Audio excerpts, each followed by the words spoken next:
Hey everyone, in this video I'm going to be going over the Ackerman principle or Ackerman steering. Now I want to go into this because I'm going to start going into four-wheel drive and all-wheel drive, and it's an important principle to understand before I go into those. The name Ackerman comes from a guy named Rudolf Ackerman, who actually was the guy who patented this idea.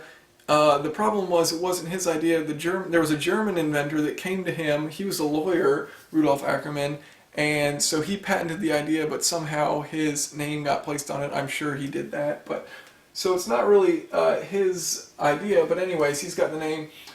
What's happening here? So now, back before the Ackerman steering was around, some of the tires would slip because they would come to a different point. So what Ackerman steering, the reason it exists is that so your tires do not slip when you go around a corner. Now how you achieve this is by having a central point at which all your tires are rotating around.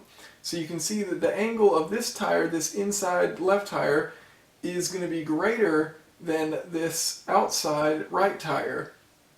So with that angle being greater, they can come to a central point, and then all four tires can rotate around one point, which means the tires don't have to slip as they go around. If these two had the same angle, then they'd have to slip around some uncommon point, and so it wouldn't work as well, especially at high speeds. So the Ackerman principle is great for solving this problem.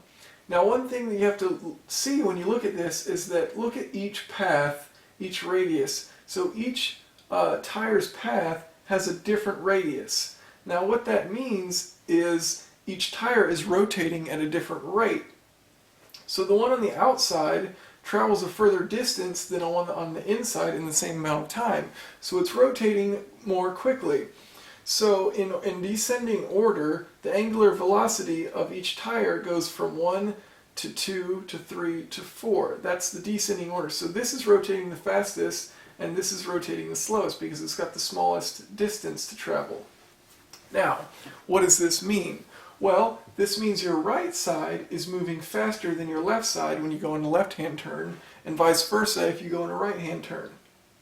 Also, what this means is that the front tires, because they're traveling a greater distance, as you can see, than the rear tires, they are moving faster than the rear tires when you turn.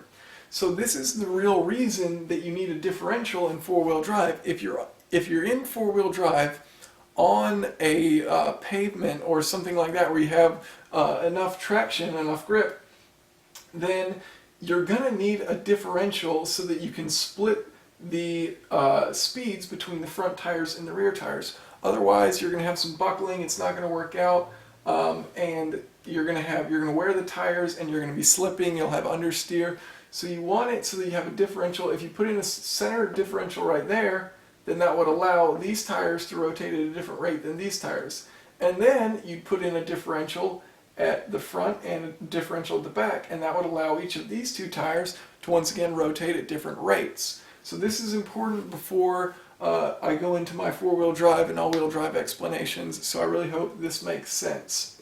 And then I'll be going into these more complicated ideas of four-wheel drive and all-wheel drive.